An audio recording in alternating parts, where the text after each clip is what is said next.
پسر دختر برادران اور سبھی متعلقین سے اظہار تعزیت کیا اور دعائیں مغفرت کی۔ سپریم کورٹ نے ملک میں کورونا کی دوسری لہر کے سبب شروع کیے گئے لاک ڈاؤن کے پیش نظر اپنے آبائی صوبوں کو جانے کے خواہش مند مہاجروں کو راشن اور کھانے کی گارنٹی یقینی بنانے کا مرکزی حکومت اور دہلی، ہریانہ اور اتر پردیش کی حکومتوں کو جمعرات کو عبوری حکم دیا ہے۔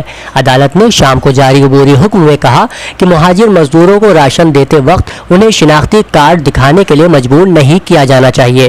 بینچ نے اپنے آبائی علاقوں کو لوٹنے کے خواہش مند مہاجر مزدوروں کو ٹرانسپورٹ کا انتظام کرنے اور کمیونٹی کچن قائم کرنے کی بھی ہدایت دی ہے۔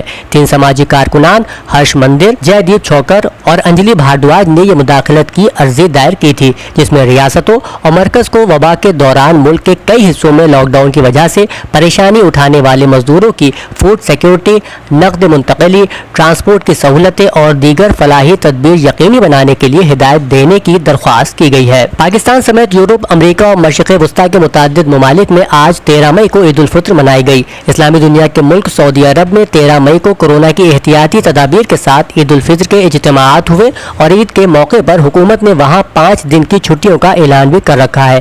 ذرائع کے مطابق ایران کے روزے دار مومنین نے ضیافت الہی کے اختتام پر جمعرات کی صبح کی ابتدائی گھڑیوں میں مسجدوں اور مقدس ہستیوں کے روضوں کے صحنوں اور کھلے مقامات پر کورونا پروٹوکول کا خیال رکھتے ہوئے نماز عید کے اجتماعات میں شرکت کی اور رب جلیل کے حضور سجدہ ریز ہو کر ماہ مبارک رمضان میں عبادات و بندگی کی توفیق ملنے کا شکرانہ ادا کیا۔ ایک اور خبر کے مطابق فرار نیرو مودی پر شکنجہ لگاتار کستا چلا جا رہا ہے۔ نیرو مودی ابھی برطانیہ کے عدالت میں خود سپردگی کی کارروائی کا سامنا کر رہے ہیں اور ساتھ ہی ضمانت کی لڑائی بھی جاری ہے۔ اس درمیان ممبئی کورٹ نے نیرو مودی اور ان کی بہن کو نوٹس جاری کر پوچھا ہے کہ ان کی اور ان کی کمپنیوں کی ملکیت کو ضبط کیوں نہیں کیا جانا چاہیے۔ ممبئی کی خصوصی عدالت نے فرار معاشی مجرم ایکٹ 2018 کے تحت نیرو مودی اور اس کی بہن پوروی مہتا کو نوٹس جاری کیا ہے، جو 5 مہینے پہلے سرکاری گواہ بنی تھی۔ اسپیشل جج وی سی برڈے نے دونوں کو ممبئی میں 11 جون کو اپنے سامنے پیش ہونے کا نوٹس دیا ہے۔ ایک اور اہم خبر کے مطابق یونین پبلک سروس کمیشن یعنی UPSC نے 27 جون کو ہونے والے سول سروسز کے پریلم ایگزام 2021 کو ملتوی کر دیا ہے اور اب یہ 10 اکتوبر کو منعقد کیے جائیں گے۔ وہیں مرکزی وزارت صحت نے جمعرات کے روز سیرم انسٹی ٹیوٹ آف انڈیا کے کووڈ-19 ویکسین کووی شیلڈ کی پہلی اور دوسری خوراک کے درمیان کے وقفے کو 6 سے 8 بڑھا کر 12 سے 16 ہفتے تک کرنے کا اعلان کیا ہے۔ ایک تازہ موصول ہو رہی خبر کے مطابق راشٹر سہارا اردو کے سینئر سب ایڈیٹر محمد علی کا آج رات 9:30 بجے انتقال ہو گیا۔ ان کو 15 اپریل کو ایرا میں کورونا کی وجہ سے بھرتی کیا گیا تھا، جہاں کل وینٹیلیٹر کی مدد سے ان کا علاج شروع کیا گیا تھا۔ اردو صحافت کے لیے انہوں نے بہت کام کیے، جس کے سبب انہیں صحافتی دنیا میں یاد کیا جاتا رہے گا۔ محمد علی اپنے پیچھے زوجہ کو چھوڑ گئے ہیں۔ اودھنامہ کے بانی اور سرپرست وقار رضوی کے انتقال پر عزم گونڈوی کا تاثراتی قطع یوں ہے: جن کی شخصیت تھی بے حد شاندار، فخر اردو تھے صحافت کے وقار، شہر کو یوں مل گیا ایک اور غم، ہو گیا ہے لکھنؤ پھر سوگوار، جس طرف بھی دیکھو غم ہے کرب ہے، سب کی آنکھیں ہو گئی ہیں اشک بار، عشق اہل بیت کے صدقے میں عزم بخش دے مرحوم کو پروردگار۔